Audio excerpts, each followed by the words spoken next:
I didn't know this fact. The typical tenure of a pastor these days is about 3 to 5 years in a congregation. And oftentimes, the world we live in, if a person says, look, I'm just going to be in that position for 3 to 5 years, I'm only going to make decisions that are that 3 to 5 year beneficial decision. How can we maximize this decision for my time here? We've had Larry Weaver as our pastor for 14 years now. And when he started here, man, this congregation was small. You look at how much growth has happened, how much genuineness. I look at all the things that are going right in this church, and if you had to put one label on it, it's grace. And Larry is the foundation of all of that. The genuineness of how he loves people, I think that man has given a better example how to love people than anybody else I know. This is going to be our first year moving forward that Larry isn't going to be part of our executive board. Unfortunately, he wasn't able to make it. He and Joe are home right now, and hopefully they get a chance to hear this.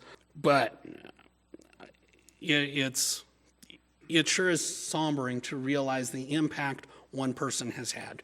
And I guarantee there are people in this congregation that have had individual interactions with Larry. And Jeff had a phenomenal idea. I'll let him come on up here. What we thought we'd do is this part of the meeting is just for Larry. And what I'm going to invite you to do is to share your favorite Larry story with the rest of us.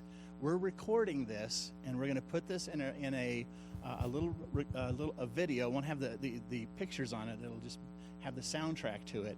And this is only going to be for Larry and Joe. This is going to be put out in public for everybody to see. This is only for Larry and Joe. But we want to give everyone an opportunity to just send him a little message and share their favorite Larry story, tell their favorite Larry joke, whatever you would like to say to our pastor this this is your opportunity to do that. So we kind of sprung this on you, and I'm going to give you a few minutes to think about it. But if someone has a thought they'd like to share with Larry, what I'm going to ask you to do is say something like, "Hi, Larry, this is Shay," because Shay's going to be our first one over here. So he knows who's talking. Okay? So I'm going to give the mic to Shay and let her share. Hi, Larry. This is Shay. It's hard to choose. I've known Larry since I was 14-ish. He was my youth pastor. It's his fault that I've been married to my husband for almost 30 years. One of my favorite Larry stories is my parents went away for something, and I had no place to stay for the weekend. I was a teenager, and Larry and Joe opened their home up to me, and I like to talk, and Larry and Joe don't. And that Saturday morning, it was a Saturday morning, we were all sitting in their family room watching TV, and I was throwing the ball for the dog against the wall and just chattering nonstop, 60 miles an hour. And Larry and Joanne and Andrew were just sitting there like this, just staring at me, going, please, please shut up. And they always, Larry would remind me of that from time to time. The other thing is Larry can come up with anything off the top of his head anywhere. And the spelling of my name is a little unusual. And so I don't know if you know your grammar. It's when two vowels go a-walking, the first one does the talking. It says its name. So my name is spelled S-H-A-E instead of the traditional S-H-E-A. And on my graduation card, Larry wrote, when two vowels go a-walking. And then he was like, ...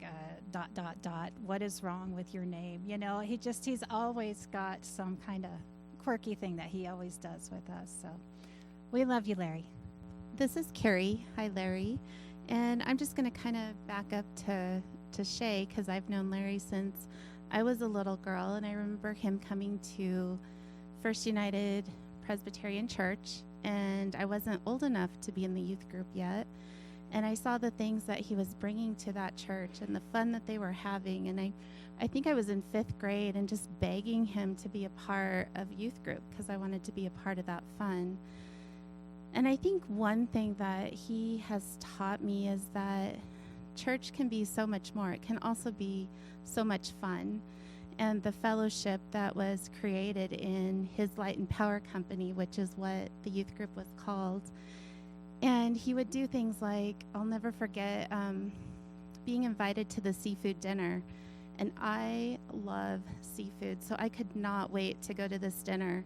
And I get to this dinner, and it was a seafood dinner. It was cheeseburgers, and it was cucumbers, and it was everything that started with C. And of course, I was disappointed, but I also saw the humor in it. And just one more thing that was just so much fun is he always challenged us to bring more and more kids into youth group. And he would set numbers if we got this many people there. And I think the magic number for this particular one was 100. If we could get 100 teenagers to youth group, he would wear his bathrobe to church. So we all got 100 teenagers, probably a lot more than that, to youth group. And the next Sunday, he was in his bathrobe at church.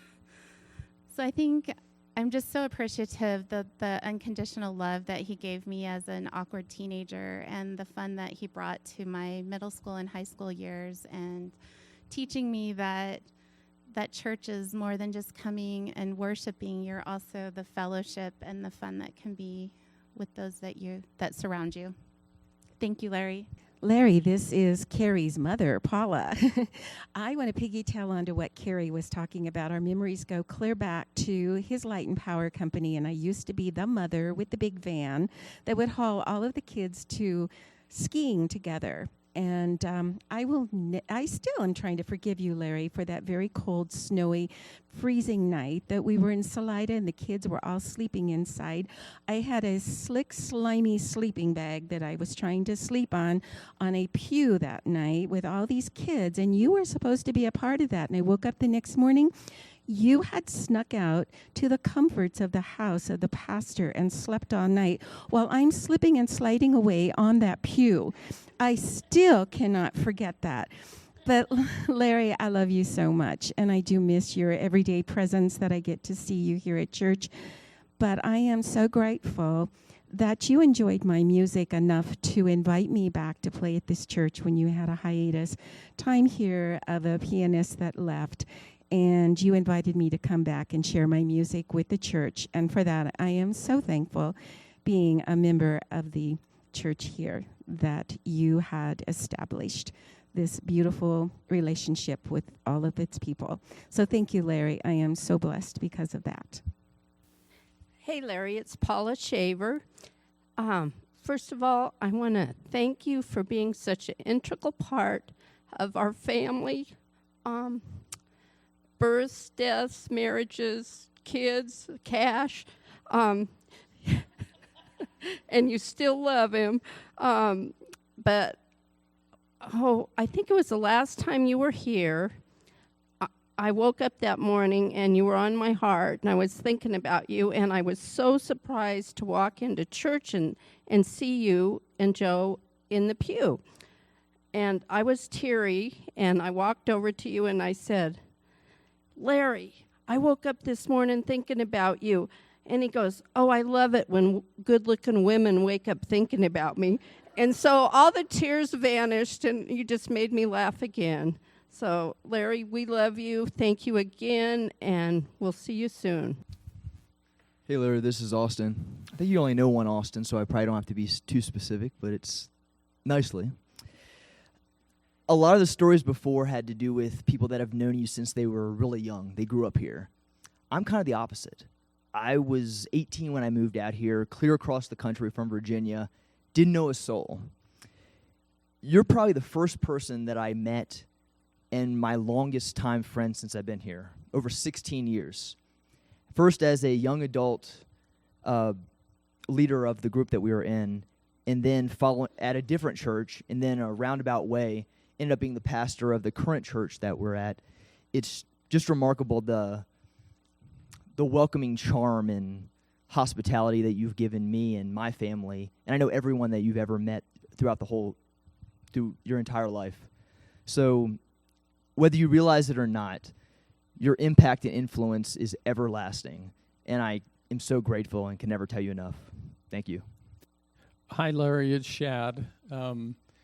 Larry, it's amazing that for 35 years now, FunFest has taken place in this community and protected our seniors the night before graduation. And for the last 23 years, because of you, Deanna and I have been a part of FunFest, and such a blessing to work with you and drink Sonic drinks at FunFest every year, Larry. And Larry, I know your heart for youth, and I know that that incredible program stayed afloat because of you.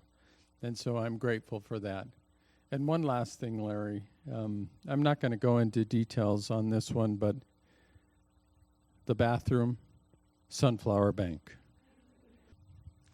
Hi, Larry. This is Sandy Crawford, and we're probably knew you the shortest time of many of the people here, but back in about 2016 or 17, looking for a church home and needing a lot of love and a lot of support. And as I stand here speaking to you, I look at the cross that says "Welcome Home," and just want to tell you how much that meant to Freeman and to me.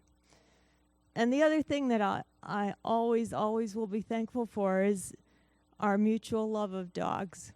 And from the time that I met you, you seemed to have an instinct of knowing that, and were through us when we tragically lost one of our dogs that we love so much. And when that happened, you made this special poster and writing about from Billy Graham about how you believed that dogs would be with us in heaven, and how everything that we love so much we would see again. And you never knew this about me, but growing up, I didn't have siblings close to my age at all, so animals were my everything. And many times told by people that they're only animals, and they were never only animals to me. And when our little Miss Bullet came to replace the pup that we lost, you insisted that we bring her to church. And I just never will forget that, and I never, ever will apologize for my love of animals again. So thank you. Hi, Larry. This is Gary Speaks. I've known you for a really long time.